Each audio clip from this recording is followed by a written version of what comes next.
Yeah, and it illustrates the point that freedom starts as an inside job. Like, yes, your environment, right, can make it easy or hard to access a certain level of freedom, but I think it has to start within.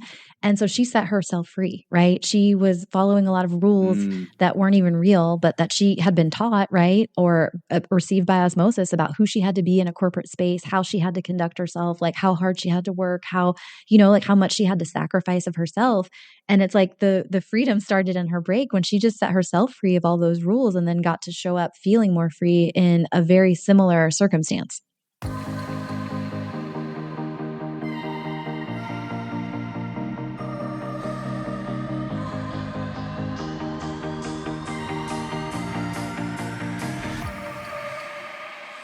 you don't have to wait until you reach financial independence to start enjoying your life.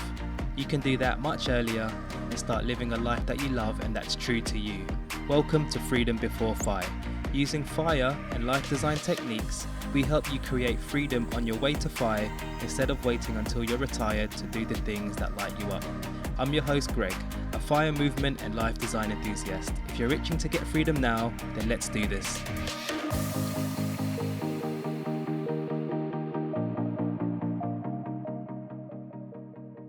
Hello and welcome back to another episode.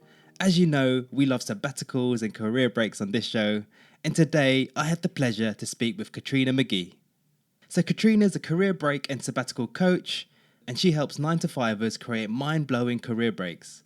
She's a certified master coach with an MBA and left a high-paying corporate career for a 20-month career break to travel the world. She's also the author of Taking a Career Break for Dummies, which was released in 2023. So on today's show, you'll learn why and how she was able to quit her job and take a 20-month sabbatical, how she saved $40,000 to take the break, the ups and downs of her sabbatical journey, how she managed her finances while on her break, her career change journey, how she started her coaching business from a side hustle to full-time, some example client transformation stories. We also dive into her book and take a peek inside some of the content. And then she also gives us some great advice for people coming back from a sabbatical. All right, let's jump right into this interview with Katrina. So Katrina, a warm welcome to the show. Thank you very much for dropping by. So happy to have you on the show. So just to orient the listeners, can you just tell us where exactly in the world are you? Because we speak to people in different parts of the world. So can you just orient them and just tell them where exactly in the world are you and what you're up to at the moment? Yeah. So today I am in West Virginia in the United States. I have been a digital nomad for 6 years, and I came home for Thanksgiving to spend time with my family. Awesome. And just give the guys a really sort of maybe like a 60-second introduction about yourself, if that's okay.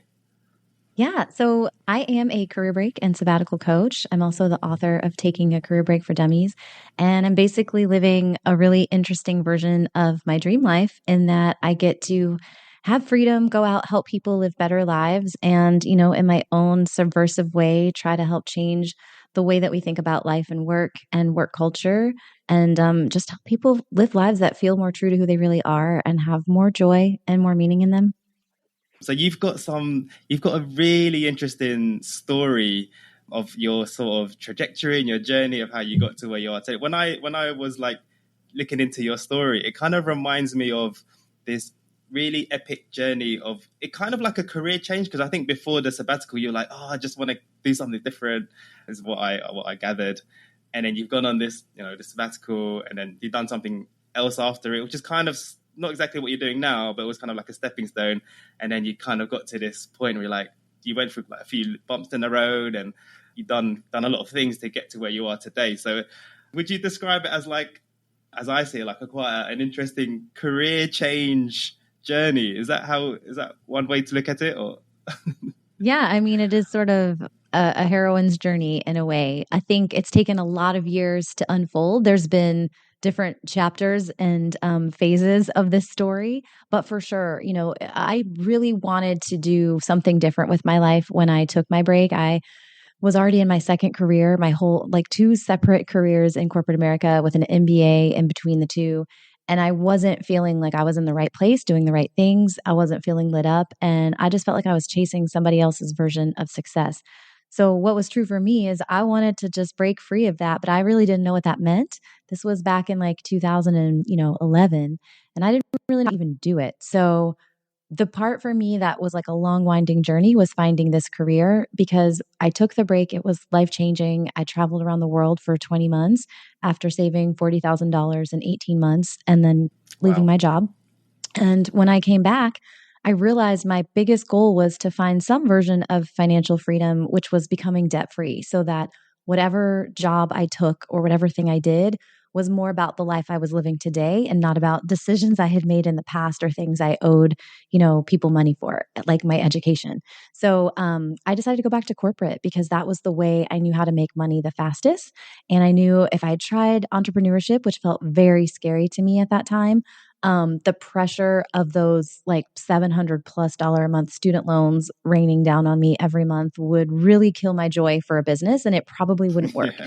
So yeah. So I decided to go back to corporate. I landed 5 job offers in 5 weeks from the day I uploaded my resume after coming back from my break.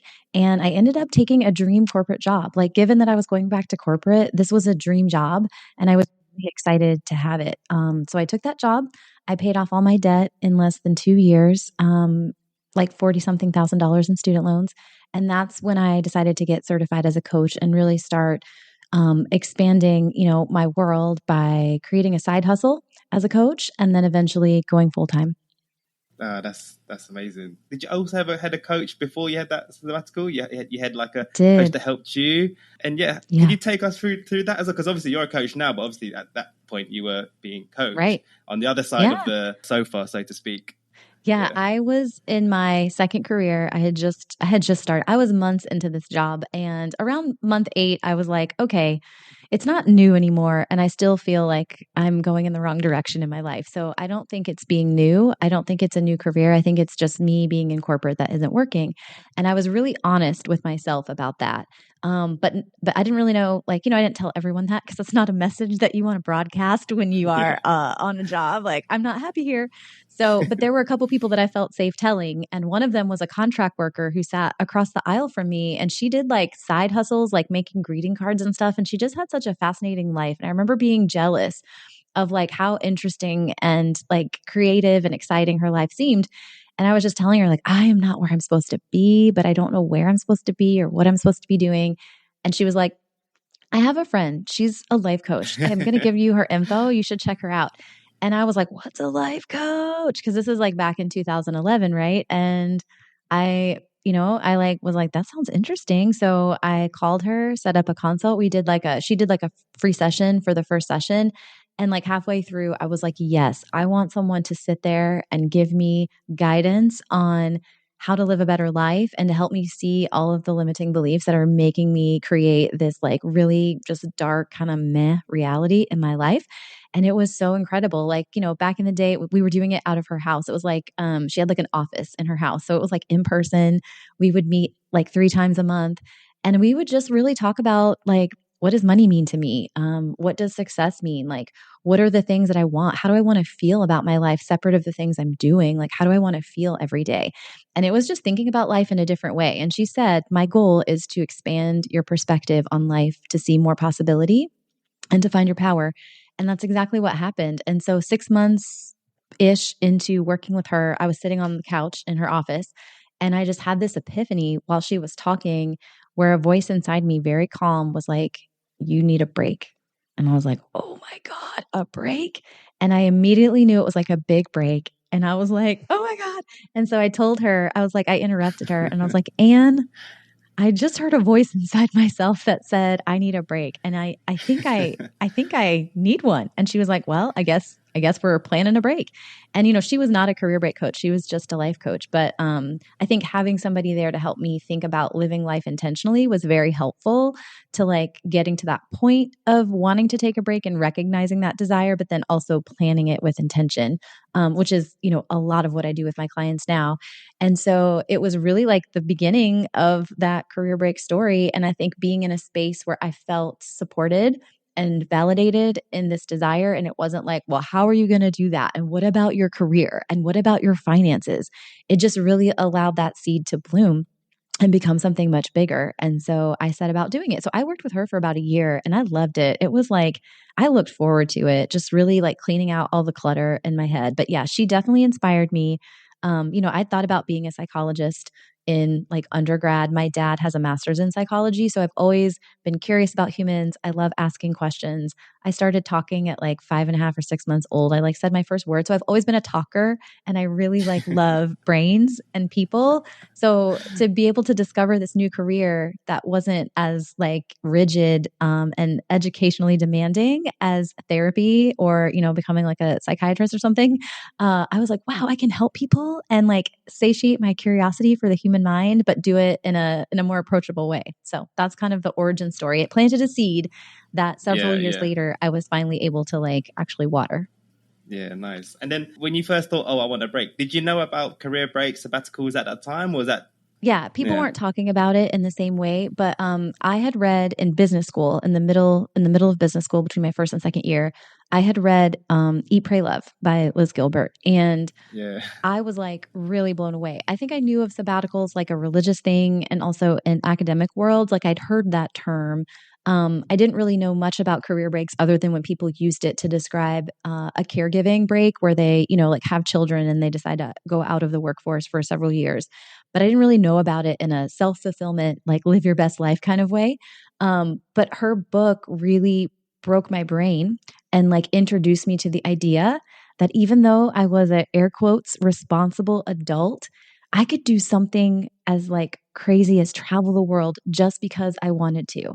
Like I thought the only way I was allowed to do that is if I was in college or in school and studying abroad. I never thought, it never occurred to me that an adult that was like trying to do everything right and be a success and not be financially broke and destitute could actually do something like that and survive it. And yeah. so I just remember thinking like, wow. So I didn't necessarily have the full on language understanding, but like reading her story made me understand and Mm. have a like very visceral example of what was possible. And when you went on the sabbatical, you went on a 20-month one, but was it originally like a shorter one? There was the plan for it to be like shorter than that, maybe a year or something? Yeah. Is that right? Yeah, Yeah. absolutely. So, yeah, I mean, if I won the lottery, I could just be on a break for the rest of my life. Like some people are like, I could never do that. I could do that. Like test me, like challenge me. I dare you. But for me, it was like I looked at my budget because I had $1,500 in my bank account and a lot of debt from my business school when I had this epiphany on the couch that I wanted to take a break. So I was thinking, what is the like minimum viable option where I feel really fulfilled. I got to do what I wanted, but like I don't have to save for 45 years. And so when I thought about like my ideal break, it was a 12-month break. That seemed like a very round number.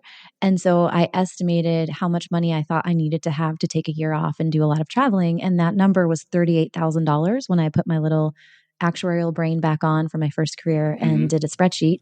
And so then after that 38K, I was like, okay, well, I have $1,500. I got some saving to do.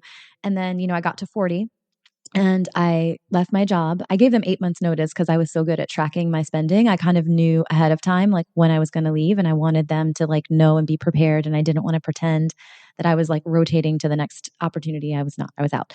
So when I had the 40K, I left, but I was so good at spending money and managing money at that point from having saved for those 18 months that it lasted a lot longer. And I basically decided halfway through my break, I'm going to keep going until I'm almost broke. And so I had this like red zone number where I was like, okay, I'm not going to go below like $6,000 because I need first month rent and, like maybe a health issue. Like I had a buffer already packed into that 40K where I Mm. had like emergency fund, but it was like when Yeah. my money minus that emergency fund gets down to 6K, like I need to start figuring out what I'm going to do next. And so that lasted for 20 months and I spent almost all of that money. But then I got, like my next job and it all worked out. Yeah. And money well spent. I mean, that is one of the best investments anyone can make in yourself. So, but I'm sure you like saving, investing, that's obviously helped you. You doing that saving, investing before the sabbatical helped you in your life going forward in terms of like finances, isn't it? So Oh my there's a gosh, nice yeah. little double-edged sword. On the kind of goals of the sabbatical, did you have any specific goals that you wanted to achieve during or by the end of the sabbatical, or was it kind of just sort of let's just see how it goes? I just need a break. I need a rest. What was Oh the yeah, mindset no, it before that? definitely, yeah, definitely goals. So this is the main thing I love helping people with is how do you set up a foundation for your break so that you predetermine what success is so that at the end of the experience, no matter what ups and downs you have, no matter how long or short it is, you look back and say, that was so worth it. And I am in a better place and a better person because of it. And so for me, that means developing a purpose, like having a purpose statement for your break, kind of knowing the bigger sort of meta why you're doing it, why you're taking this risk, why you're making this leap, and then designing it with 3 to 4 themes or pillars, if you will, of what this break is about, like what you want to focus on during this time. So I definitely had that. And for me, the purpose really came down to feeling like my life was very off track. I was a really I was a really interesting kid growing up. I was in theater. I played the flute. I was a majorette. I liked, I liked to dance. Like I was a math nerd. Like I was just all these things. And I felt like over the course of like graduating from college and being, like this corporate warrior, it was draining parts of myself that I really missed. And I was becoming a really boring person and a really tired person. And so, I looked at my life and I said, holy crap, I always thought I was meant for more than this. And I realize now at age, like I was probably like 30 at the time, I was like, if I don't make a change now, I'm going to blink and be 65 years old. And this is going to be my whole freaking life story is this boring ass job that I didn't like, that I didn't want, like trying to live life, from like 6 to 8 p.m. every night. And then sometimes on the weekends. And, going back to the purpose for my break was like, this is my chance to realign my life and get it back on track so that it's a life I'm proud to be living. And that's a really like meaningful purpose, which helped me save that money when it was hard. And when, to your point, I couldn't just leave tomorrow. It's like, well, how do I keep working towards a goal that feels so far away? You have a really motivating purpose, right? And my themes were things around, figuring out a new way of living and my life. It was around travel, but that was really more about adventure than specifically travel. Like I wanted to have adventures and I wanted to like check things off my bucket list and just feel like I was living life like in 3D or maybe even 4D, But it was about connection. Like I wanted to spend a lot of time with my friends and my family. I did a 3-month road trip through the US and spent a lot of time reconnecting with people I hadn't seen in years, which was important. And it was also about rest. I was really tired. I was really burnt out. I didn't anticipate this when my break started, but all that planning and my younger brother, who was my favorite person, he passed away like a week before my break started. And so, I had the theme of like rest, and that really became more around healing, which was part rest and just part of like letting grief go through its process so that I didn't have an itinerary. But I think it's really important to think about why are you doing this and what are like the 3 to 4 sort of themes for what this time needs to give you. Because if you focus on that, no matter what challenges life hands you during the break, you can keep that North Star and you can make sure that it's worthwhile, that you don't regret it, that it's not a waste of time or money, and that you arrive on the other side a better person for having taken it. Wow. And I'm really sorry to hear about your brother. I did hear that on another episode. And that must be a massive challenge during the time. I'm sorry to hear about that. As you said, just before going on sabbatical that happened, and then you're going on this trip. So like, I could just imagine all the emotions. Yeah. But I don't want to go into it now, but yeah, I could just Yeah. Well, and thank you for saying that. And I tell that story partly because I think it's an example. Like I tell my clients, life is always going to life. Being on a break doesn't mean that life suspends all the BS that, it wants to put you through. Like good things will happen and bad things will happen just like they do in regular life. And so I think, my story is an example of how I had to figure that out, right? That's why I have a purpose statement and themes. Thank goodness I had that because I did question, do I even go on this break anymore? Like, what am I even doing? Like, I'm not excited about my life anymore. I feel really sad. My mom wants me to come home and just be sad with her. And, I really wasn't sure what I was going to do. And I was able to go back to the purpose statement and really say like, well, this is what's on the line if I don't take a break. And so, I didn't know I was going to need it that way at the time, but I'm very grateful that I had it. But I think it's just an example. Like you don't know what life is going to do, but it's going to do a lot of crazy things always, including when you're on a break. So be grounded in what you want this time to give you. Yeah. And obviously I don't know your brother, but I'm assuming he would have been like, he wanted you to be happy. So he probably would have been like, just go on it, do your thing. Yeah. Yeah. He would have wanted me to do it for sure. Yeah, it's all good. Coming back after the 20 months of travels and connecting with friends, and what was that like?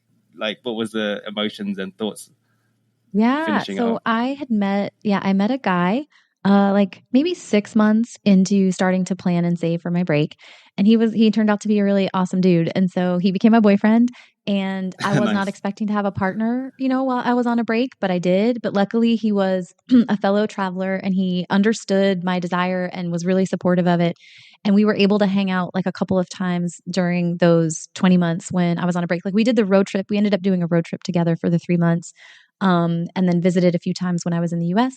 But then he came to Argentina to hang out with me for a month. And then, like we moved to Denver for like 3 or 4 months when I was exploring like career options.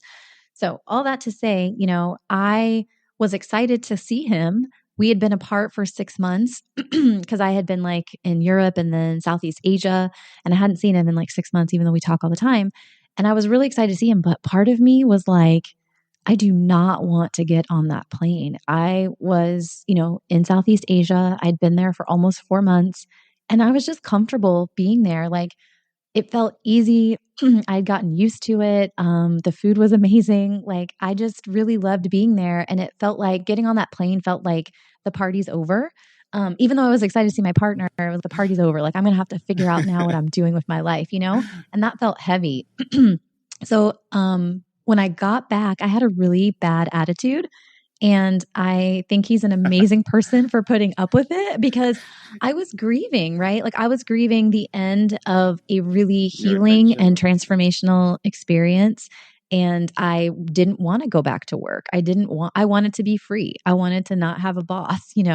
Um, so I had like maybe 3 weeks where I had reverse culture shock, what I had to go through after being away from the US for so long. And also like the mental processing of like, okay, now I'm hitting my reentry period and really considering like what I'm going to do next. But once I kind of got with that program, I was able to do some fun things, explore some career options, and just explore my interests. But when I was ready to apply, and it was like, okay, now I really need to get a job. I worked on my resume, which was super hard. I don't think anybody loves working on their resume, but it was really hard. I like cried and I was like, I hate this. But I did it. I did it. Needs a lot of Sorry. patience. And then, yeah, I know. And then once it was done, I uploaded it. And so, what was true for me is I had a recruiter reach out to me and I worked with him to proof my resume. He gave me some good feedback, but I did it myself. And then I just started applying, and he was also looking for jobs for me. And he found like one or two, but the one I ended up taking was one I just found on my own on LinkedIn that, again, was like a dream job. But I was just like, I was open to many things and I really didn't struggle to find a job. Honestly, the hardest part for me was getting clear on what kind of job am I even looking for and how am I telling the story of my break to in a succinct way to people to like make it frame it as an asset because it was, and updating my resume. So it was really the mindset and sort of like back end stuff to get ready for it. And then once I had done the work to be ready, it kind of just flowed from there. What was the actual like role that you went into? And I think there's a purpose behind the role, because I know you were talking about paying down a student loan and things like that. Yeah, it was such a great job. So my second career was in market research, and I had worked for a CPG, like a consumer packaged goods food company, in my sort of like post MBA job. And I am a like whole food shopper, natural eater. I have a gluten allergy. Like I'm all up in the business of healthy eating. And at the time, Nice. this was like 2014. That wasn't really popular or mainstream the way that it is now 10 years later. And so this company that hosted this gigantic exposition twice a year where all of the natural brands in the whole entire US and some global brands would come and present like their new things and their foods and like what trends were. And I got hired to work for this company. And so one of the things I got to do was work on like cultivating and like curating a trend book with like what the trends were in food and like going to this expo and talking to a bunch of people about what they've created and why are we using adaptogens. And it was so awesome. I also did a lot of other things. I got to present to like VPs and CEOs of more traditional food companies about trends and things that are happening in the natural and organic food space. So it was like a dream job. It was a really small team, but it gave me a lot of like upward mobility as far as like the impact I could have. And I was just nerding out every day on things I was just genuinely personally excited for and believed in. Yeah.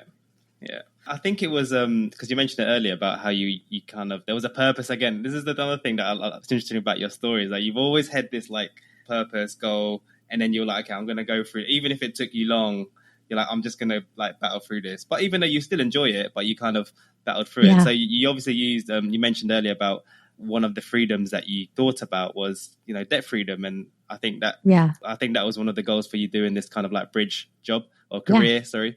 Can you talk us through how the sort of debt-free part of it came around? Yeah, absolutely. So, again, I'm reflecting on like, what do I actually want when I'm looking for a job, like part of that re-entry work and the mindset stuff. And I just realized I wanted to feel free. And I knew that my debt, like from business school hanging over me, was creating this like feeling that I had to just, keep grinding it out. So I wanted to pay it off as fast as I possibly could. And I decided to use those same money skills I had developed saving for a break, right? That $40,000 to like pay off my debt this time. And I did it in 21 months. And the crazy thing is, so the job I accepted was a job that paid the same as my previous job pre-break. I did receive a job offer for a job that paid like 30% more, but I decided I wanted a lot of joy and a lot of fun in my job. And I just felt like this dream job, I couldn't pass it up.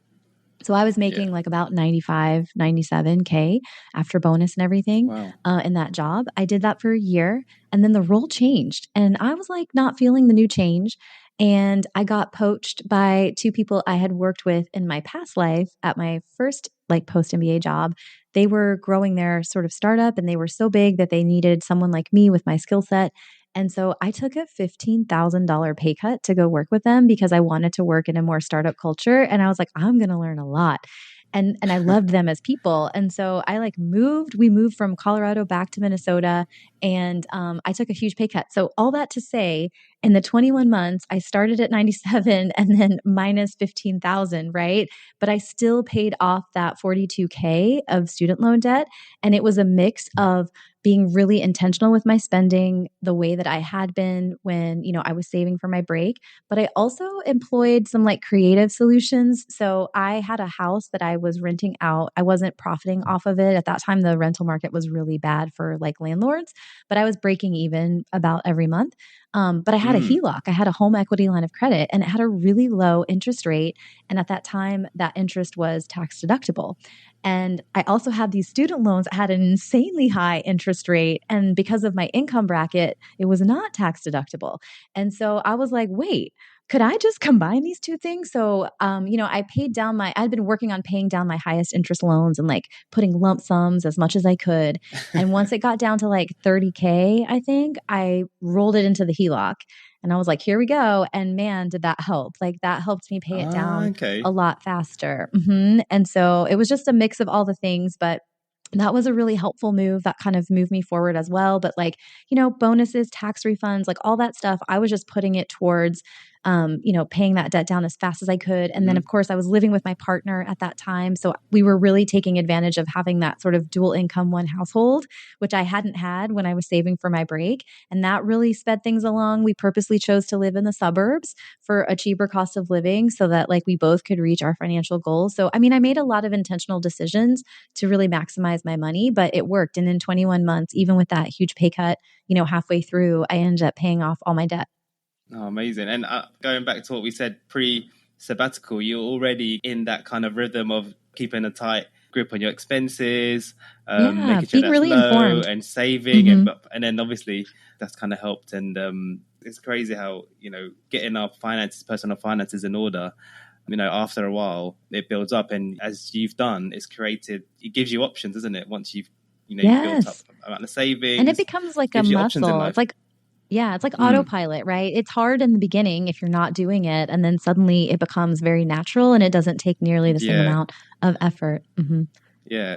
And then after, the few years that you've done it, these options come up. And I'm assuming one of the options was to be your own boss and start your coaching. So can you talk us through that transition then? of getting into coaching after your saving. Yeah. This part of my life story, again, heroine's journey, not perfect. It's not a movie. This part was messy for me. So I was working in that, more startup-y. It wasn't a startup at that time, but like that more startup vibe place. And I loved being there. But I remember, like I had started my business kind of maybe like 6 months into working with them. I can't remember the exact timeline, but I had gotten certified as a coach. So once I finished my certification, I started like looking for clients for like free and like $25 an hour and just kind of like starting out. And I remember telling them, once I'd started getting some clients, I was like, listen, this is something I'm doing on the side. It's really fulfilling for me. And they were very supportive of it, which I was very grateful for. But then that started to grow, and the amount of time that I was spending on it was growing, but also like my passion for it was growing. And I remember after like 6 months of actually doing it and like having clients, I mean, I didn't have a lot of clients, but some clients, I remember thinking, I can't do this with this full-time job. And it was a really small company. I had no reason to believe that they would ever let me go part-time because, every person on that team really mattered. There weren't like 10 me's. And I remember like making a plan of how I was going to ask them and just like trying to create a solution to my absence. What was I specifically asking for? What was I flexible on? And I just like proposed it. And I was like, listen, guys, I really love what I'm doing. It's just so exhausting to do it only on the nights and weekends. I would love to take one day off a week to like dedicate to my business and be part-time. Obviously, my salary would change. But my thought is that one day everyone will know I'm not available, because if I'm sharing hours across days, it gets confusing. Is this Katrina here at this time or not this time? And I was like, I want to keep it simple. I would let you guys pick any day, but I think Monday or Friday would work best, just so that when I'm present to work for the week, I'm there until the end. And they thought about it and they were like, great, okay. And they let me take Mondays off. And so I was working, like I guess that's like 80% or whatever. And so like I took a pay cut for that, but I was so excited. I was so excited and I felt so free that first Monday. I was like, oh my God, I'm my own boss and Wow. it's so real, you know? And then that was like another 6 to 7 months. And I was like, okay, I really love this and I really love being my own boss and I really want to try this going full time. But it was like, how do you make the money make sense, because it's like I didn't have a lot of clients. I had some, but not enough to replace my corporate income. And I remember I had to take some vacation for my corporate job. And I asked them for the vacation, but I had 2 trips and one of them I had booked 6 months before and I verbally told them, but I forgot to put it on the calendar so that you could see it. And the second trip, as I was booking it, it was the same month. One was at the very beginning of the month and one was at the very end. So I sent them this note and I was like, hey, you're going to see 2 big vacations come through. But like the first one is the one we've talked about. Like nothing has changed 6 months ago. And this other one is new. I had the PTO. I didn't think there would be a problem, but boy, was there a problem. Like I got kind of in trouble. Like I got like a hand smack for that. And it was like, listen, you can't just, like be putting all this time on without asking us. And like basically the solution they decided is that I had to ask permission before I booked any trips or like planned any vacation, just to make sure that it was okay with them if I did it. And they're like, we're probably not going to say no, but we just need you to like have it approved. And I remember thinking like everybody else in the company had children. And so they would take time off for kids, right? Like sometimes planned for like spring break and sometimes like my kid's sick or we're taking them to this or whatever. And I was always there to cover for that. And I remember thinking like I told them in the beginning, travel is my thing. Like I've designed a life of feeling free because that's what matters to me. That's like one of my highest values. And travel is a way that I get to experience that in the season of my life. And they were like, yep, we understand. We love the diversity, like of having that, whatever. But when I got in trouble for the vacation and now the solution is I have to ask permission, I was like, oh no, that feels bad.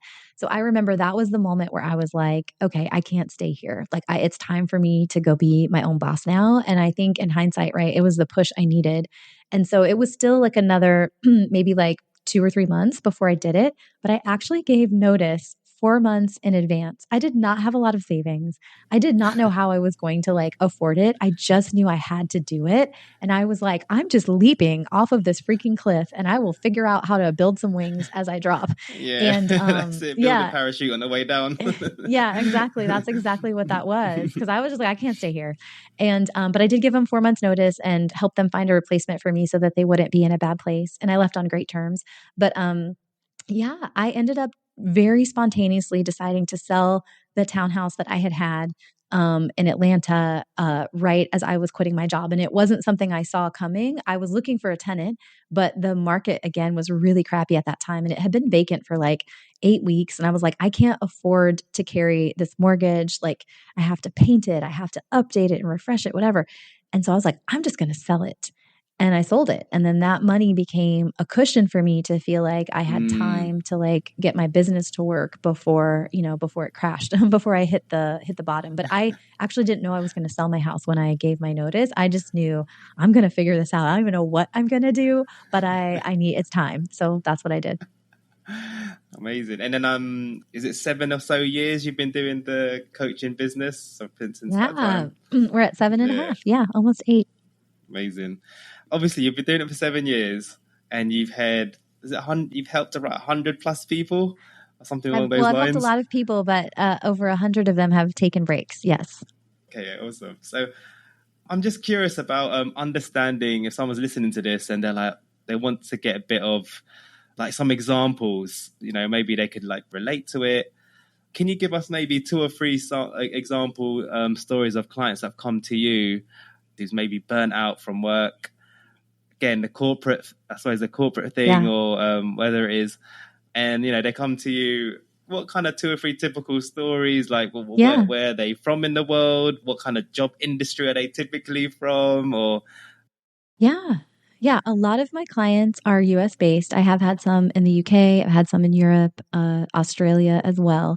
In addition to like South Africa or just like other random countries. But so they're scattered around, but primarily US. I think partly because our work culture is so bad that people feel like they need support, right, to take a break from it. But I would say it's across all industries. I have worked with guidance counselors and teachers. I've worked with CEOs. I've worked with VPs of Fortune 100 companies. It's like everybody in between, marketing managers, like anyone who feels like they need a break and wants support in that, making it happen and figuring out how they're going to do it, how they're going to navigate it well. I've supported them, but just some examples of people that came into their break maybe in slightly different ways. So I have a client who we are finishing up. We've been working together for 6 months. He's awesome. I love working with him. He came into his break truly in burnout, and not like the casual kind where it's like, man, I'm just really like feeling, crispy. It was like truly like his nervous system, needed him to take a break because he was sleeping like 4 hours a night. His brain was always on, like it was affecting his health and it was affecting, the way he was showing up for his life. And we just reflected on how much change has happened in the first 90 days of his break. So we had to work a lot in the like getting the purpose, getting the themes, how to give your notice, like how to prepare mentally to actually do it. Like, it was hard. It was hard to make that decision and pull that plug. But once he did, it was like, how do I support myself in this healing journey?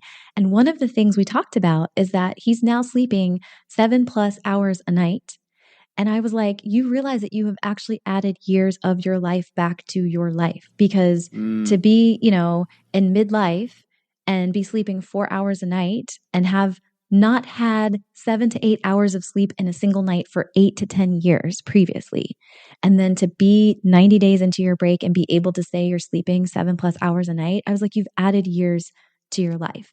There's calm. He has tools for managing, his stress. And my hope for him and belief is that when he goes back to work, he's going to have a better way of existing in that sort of liminal space between life and work, where work does not take over his life.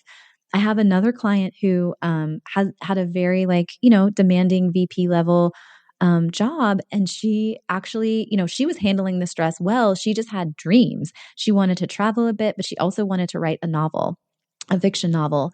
And so, we worked on taking the break. And at first she struggled with allowing herself like the ability to have pleasure, to have fun, to do things just because she wanted to play. It was like everything had to be productive. So if I'm not writing, I need to be working out. If I'm not working out, I need to be, planning this trip. I need to be cleaning my apartment. Like it was just an endless stream of to-dos. And so we had to work on reframing her relationship to work, to productivity, bringing some space in for pleasure and for play and for herself, like her desires and her joys. she started writing the novel. She got pretty far and then she actually got poached out of her break. She didn't even like go applying for jobs by a recruiter and ended up accepting a contract position that paid double her corporate salary. And so now her new life is that she works part of the year at this double rate and then she takes part of the year off. And this is something that she nor I could have ever imagined before she took a break. And I think it's important to share because people think if I take a break, I'm going to fall behind, like I'm going to lose. Like you focus on everything you think you're going to lose, but you're missing all of these weird, amazing, magical possibilities of life being different in a better way on the other side of a break and like how things could be maybe better when you return to work. And so for her, she's making more money and she's working less. Like what? And she gets to like spend time, right, doing what she wants. So I think that's another important story. And the third one I could share is another client who she was like that mid-range burnout, like definitely like more of the maybe standard burnout where it's like I'm exhausted, my brain is kind of fried. You know, she was not unhealthy, but she was like, you know, I just am not really able to take care of like myself and like my you know, like well-being the way I want to. So she took a break. She was married and, you know, when she first decided to do it, travel was like a passion she'd had since she was a kid that she hadn't really fulfilled in the way she'd wanted to. So like travel was a big piece of her break, but she had a partner and her spouse was like not really on board with a break. He really didn't understand what it was about for her. He was like, I'm going to need you to cover half of the expenses like you always do. Like, I don't want to, you know, just fund like this travel joy thing. Like, I'm still working, which, you know, I understand, but I think he just didn't see the bigger vision. So she goes on this break. She does travel, but in spurts, right? Because she is married. So she would go for like 6 weeks and come home for a couple of months. And so she did like 2 big trips for like 6 to 7 weeks. And then otherwise, she was doing things like at home. But it was funny because halfway through her break, her husband just really started to see the changes in her and the joy come back and her lighting up and just showing up with this like radiant glow. And he finally was like, I see now what this is about. I see why you had to do this. And then when she decided to kind of postpone her reentry so that she could start exploring you know, like her writing a little bit. She started a blog, which is a really fantastic blog about her career break journey, and these other things. Her husband actually started taking over a lot of the bills. And he was like, I don't want you to have to leave this experience early. I want you to be able to see it through and do all the things that you had wanted to do. So I'm happy to take on this financial responsibility through the end of the break. And he did. And the coolest thing for her is that she ultimately decided after all those creative endeavors, she wanted to go back to corporate and she wanted that steady income at this season of her life. And she went back, but she went back as a different person. And she, while feeling inauthentic and misaligned in her, you know, maybe previous corporate life, she has been like lit up. I mean, it's a lot of work, right? But she's been lit up and motivated and inspired back doing very similar work, but for a different company because she changed, because the inside changed and that change radiated into her external result. And she was tapped to be like the president of the women's network in her like, you know, for this global company, like in the place, in the city where she lives. Like she's on fire, living her best life in a way, in the way that she's really allowed herself to be her authentic self and to not feel like she has to conform anymore to fit into that corporate mold and to be really in touch with this more like radiant feminine version of herself that just, you know, is excited about things and animated and not so like buttoned up and serious about all the things that she doesn't want to be serious about. So transformation in many different ways, right? Health transformation for my first client, financial transformation, and freedom for my second client, and for my third client, like an internal sort of personal, spiritual, and just like holistic transformation in who she is and how she's showing up in the world.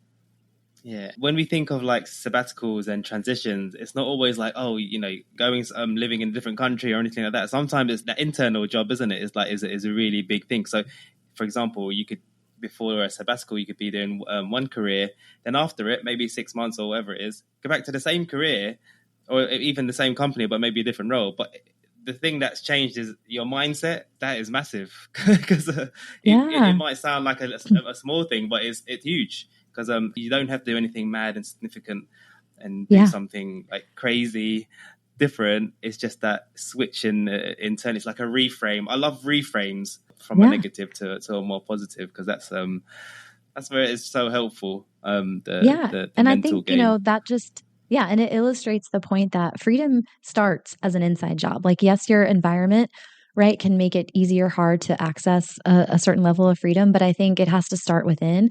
And so she set herself free, right? She was following a lot of rules that weren't even real, but that she had been taught, right? Or received by osmosis about who she had to be in a corporate space, how she had to conduct herself, like how hard she had to work, how, like how much she had to sacrifice of herself.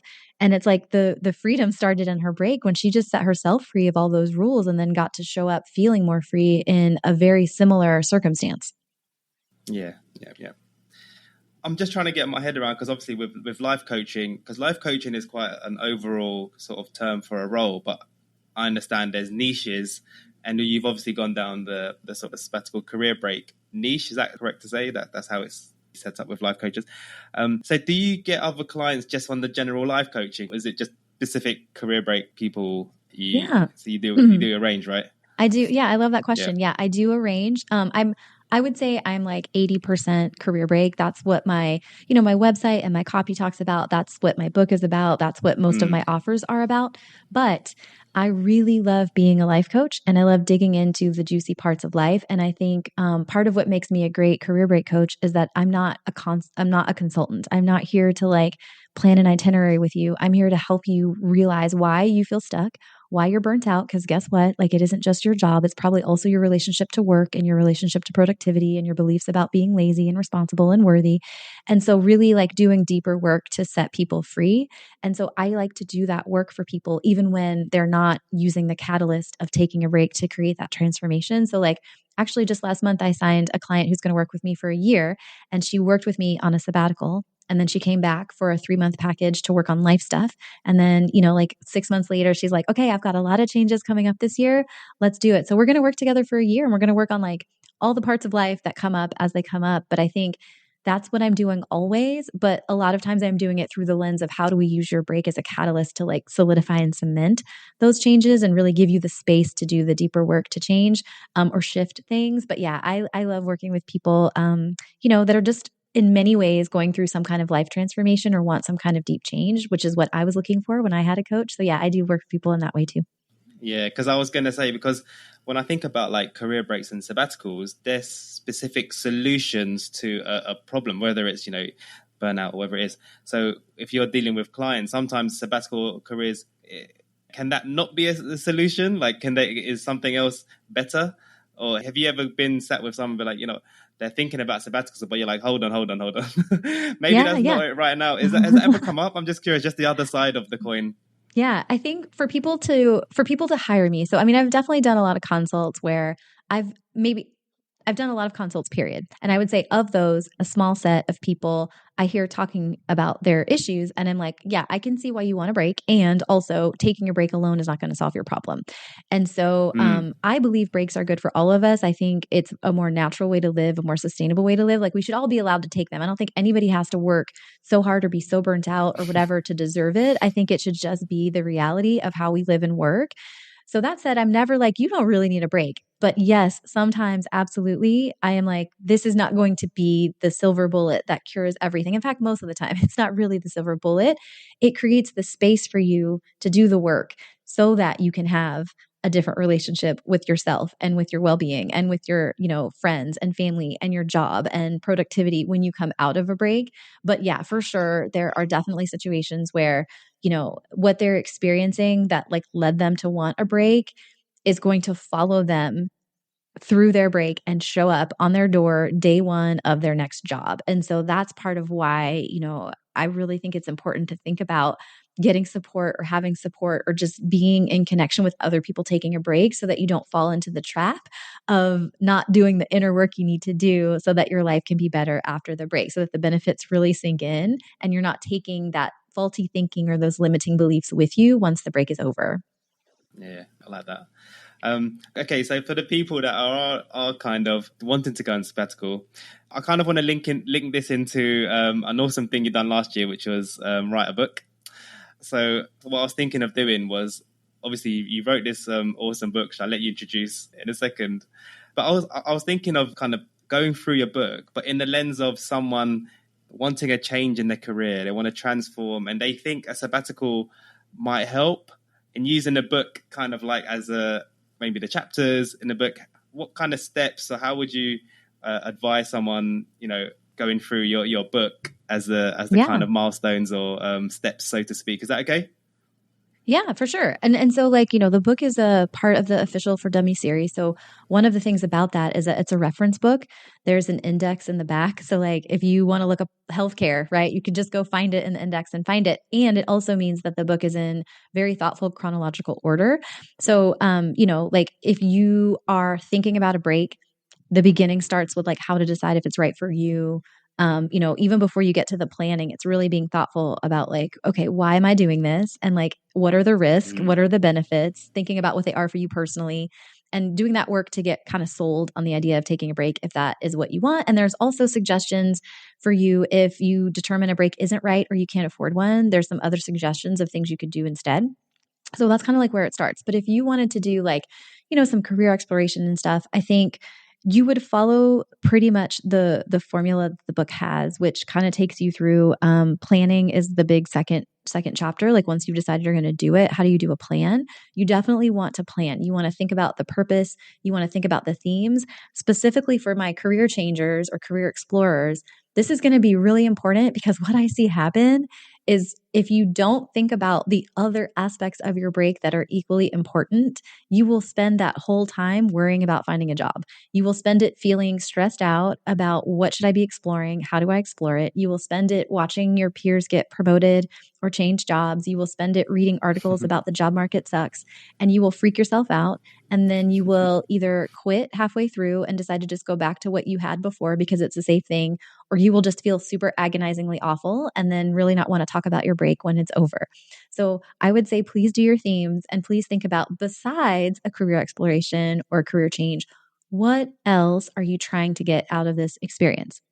Once you do that, it's a lot about, preparing for the break, getting those last sort of things done, which, everyone needs to know. But when it comes to navigating your break, I think this is another important section of the book for people doing career exploration, because it's really about how do I allow myself space to really restore? What does restore even mean? How do I restore?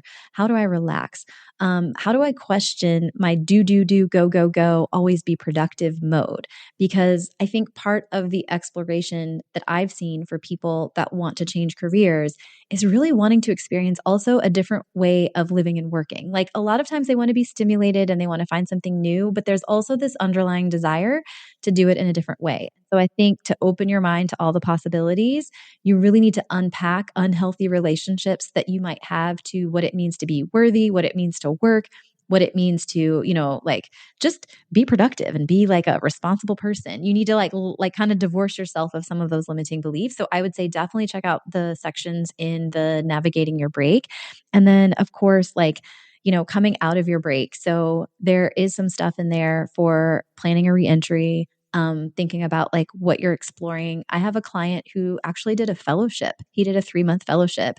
He was living in New York and he did a 3-month fellowship. I think it was in Los Angeles maybe, but it was in a field that he was adjacent to. So it kind of allowed him to pivot a bit, but really go deeper into something he was passionate about, which is, kind of that clean energy space.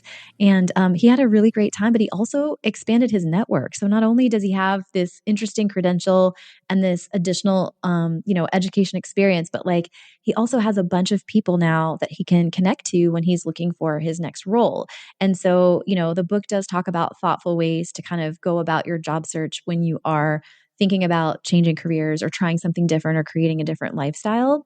And I think it's also important to think about how you're going to take the benefits of your break with you into this next role, because you want your next chapter to reflect all of the good things that you learned and that you experienced from your break. So yeah, I would say those are some places to focus, but in general, it's a pretty chronological book. So go through it, but those might be some highlights for people that are thinking about doing that career exploration or career change.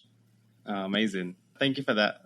Just to emphasize the bit on returning from a sabbatical. So say this person's gone through that process. They're maybe a month away from re-entering. Is that the right word? Yeah.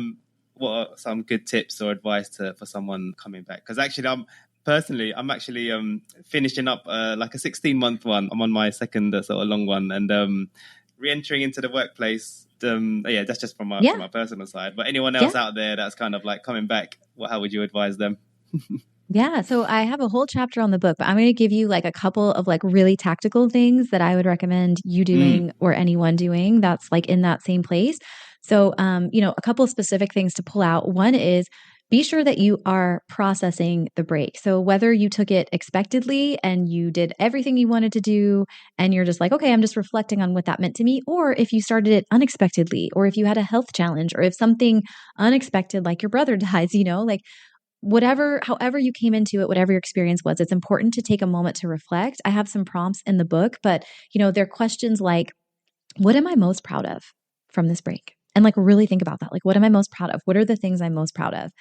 And then a question around like, are there any disappointments? Right? Like thinking about that. Thinking about, is there anything I don't want to take with me into my next chapter that I had before my break? So it's really doing that deeper kind of like intentional thinking about what your break has meant to you and how you are emerging as this different version and celebrating your wins.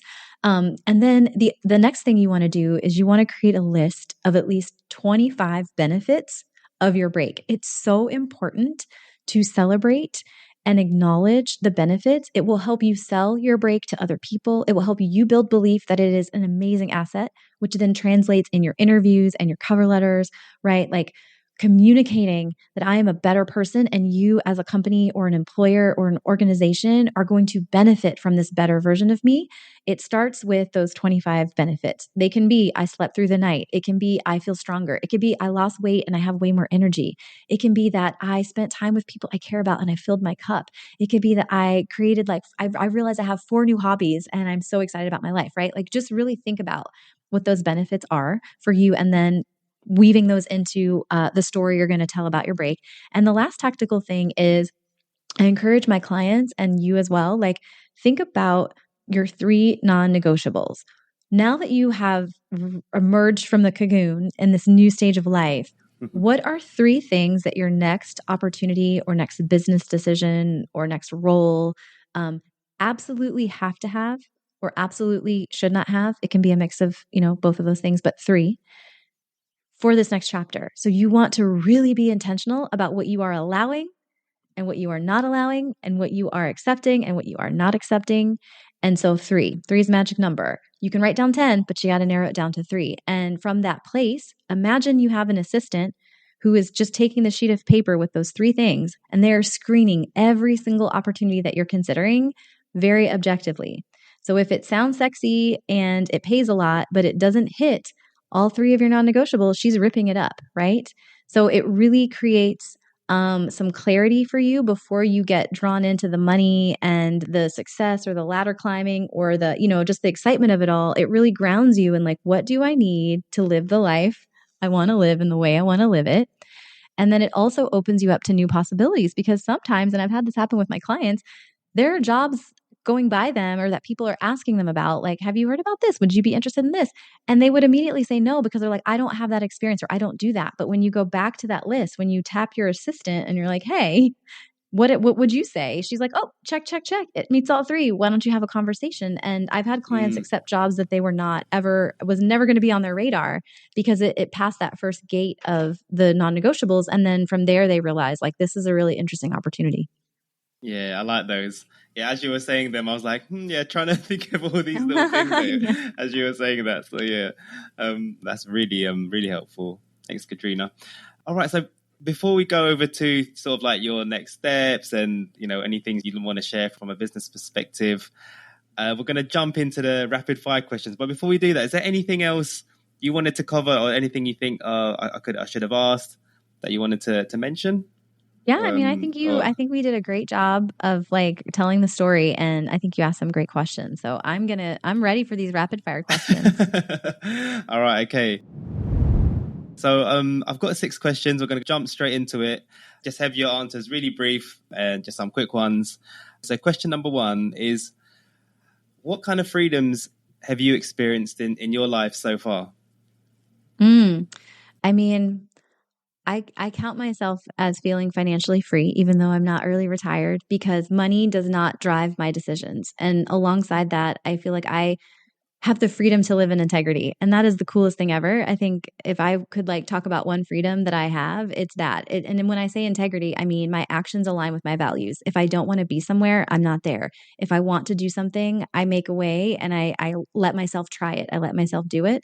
And so I feel like creating that financial freedom from the aspect of divorcing myself of believing I always need more to be safe, to be happy, to be fulfilled has also allowed me more freedom to live in integrity and do the things that really mean something to me, whether it's, take time to go care for my mom or, go be a digital nomad and travel around the world some more for 6 years. So I would say those are like two of my top ones. Nice. Good ones. Question number 2. What's something you wish you'd done 10 years ago? Mm. Man, 10 years ago, I was actually finishing my career break. And I feel like the life I've lived since then has been pretty good. And I've done a lot of the things I wanted to do. But in hindsight, I can't say that I would have known this then. But like in hindsight, if I had the wisdom of today, I wish I would have started coaching sooner because the like coaching space blew up and like everyone and their mom, like wants to be a coach, wants to run an online business. And I kind of got there at the tail end before it sort of blew up. And I'm like, man, if I could have just been there like a year earlier, I could have really done some things. So I just would have started sooner.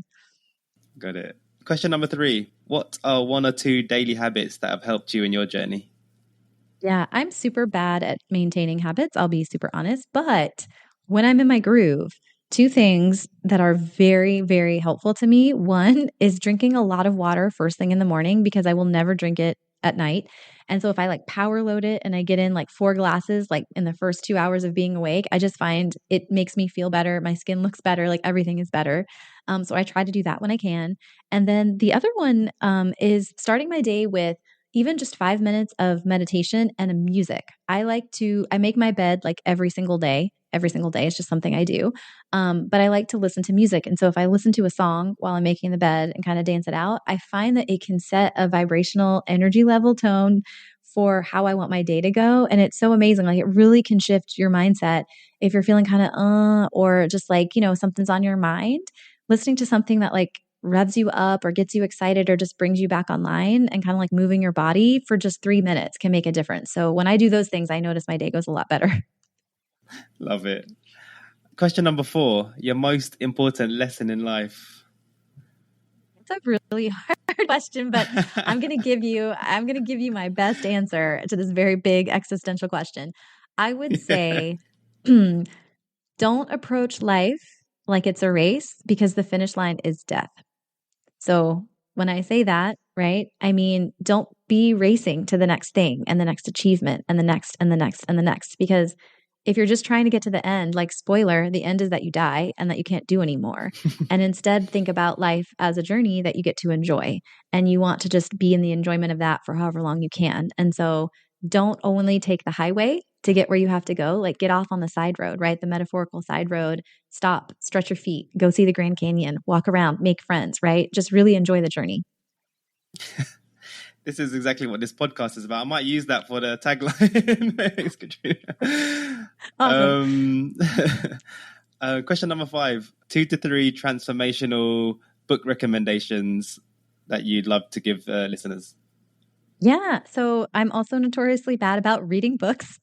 But I listen to a lot of podcasts. But there's a book so there's one that's more current for me. It's an old book, but it's more current. Like I've read it recently. And then there's an old school one that I read when I was actually planning my break that was very helpful in that transformation.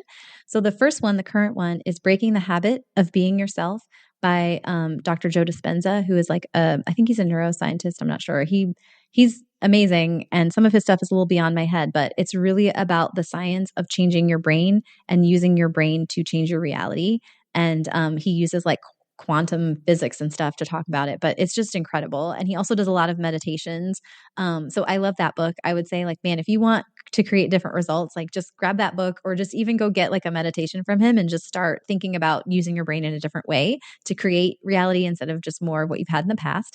And the other book was really pivotal for me and kind of set me down this journey was Martha Beck's Finding Your North Star. And it has a lot of prompts and things in there to ask important questions. She's a life coach. She was Oprah's life coach way back in the day. And so, she really has been around for a long, long time, kind of created this honestly kind of co-created, I think maybe with Tony Robbins, like this space, not that they were the only two, but they were kind of the first like big ones.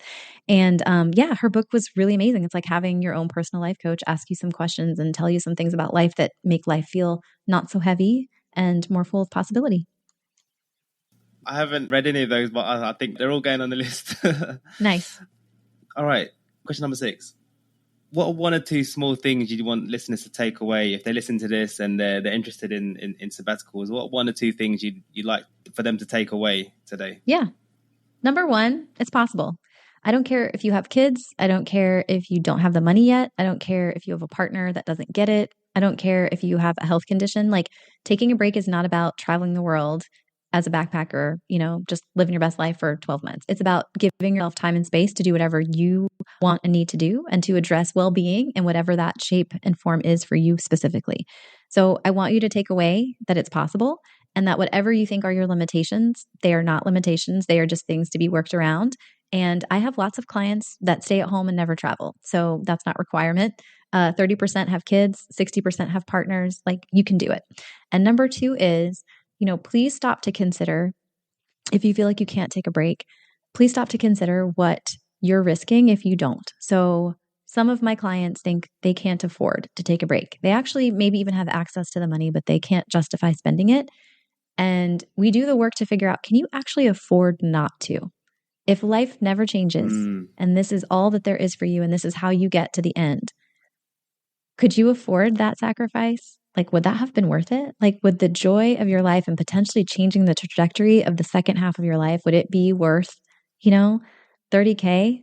Like, I can't even tell you. We pay way more for a house. We pay more for a car. We pay more for education, right? Like, we matter. Our well-being matters. Our dreams matter. And it's like, man, there's a lot at stake. So I would just encourage anyone listening, if you think you can't do it or you're worried that it might not be worth it, really think about, okay, what would it cost me to not go? Yeah, I love that. Cost of inaction. Well, thank you, Katrina. Thanks for the answering the rapid fire questions. So is there any sort of plugs you'd like to throw in? Anywhere you'd like to send listeners? Yeah, feel free. Floor's yours. Yeah. Thank you. I have an invitation for listeners. So if you are like, who is this crazy, interesting woman talking to me right now?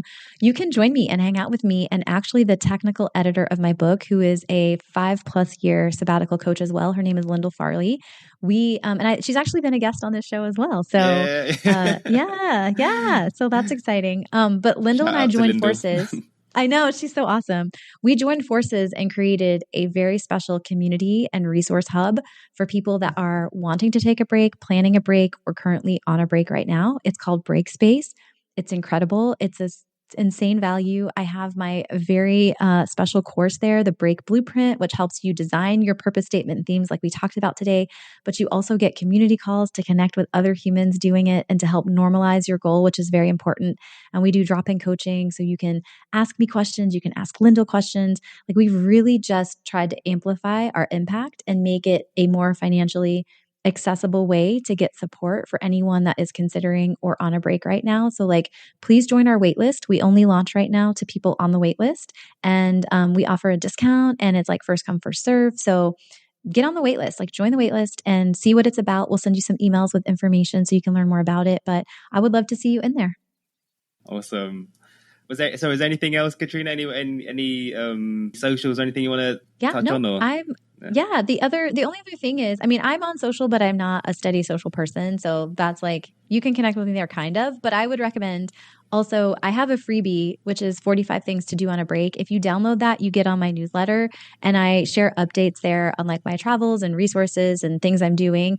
So you can connect with me there, but I do show up on LinkedIn as Katrina McGhee. So you can find me there, but I'm not there consistently. So I would say, if you were interested in joining Breakspace, you can go to gobreakspace.com. If you want a freebie to check out 45 cool things to do on a break and get some inspiration, you can download that as well. And then we'll be connected. But yeah, I'm here. Reach out if you have questions. Awesome. Thanks, Katrina. Well, thank you very much for joining the show. You just bring about such positive energy, and I feel like you've kind of persuaded me to go on another one. I feel like I want to go on another sabbatical. I love it. Success. Love it. So, thanks, Katrina. And hopefully catch up with you soon. Thanks, Greg. This has been great. Thank you for spending your time with us today. If you need more help, you can check out our free guides and services on our website, freedombeforefire.com. If you have a burning question or just want to chat, don't hesitate to drop me an email at greg@freedombeforefire.com. If you found the show useful and want to be notified of future episodes, you can click follow on Spotify, Apple, or the app you're currently using right now. If you think the episode will help a friend or a colleague, feel free to share it with them. And lastly, if you learned just one good thing that will help you in your journey and you want to help us out, please do leave a 5-star rating on your podcast player app. That would help us out loads. Well, hopefully that's helped you if you were thinking of taking a career break of your own. Have a great week, and I'll catch you on the next one. And as always, practice gratitude, live life by your design, and do things that make you smile. You got this.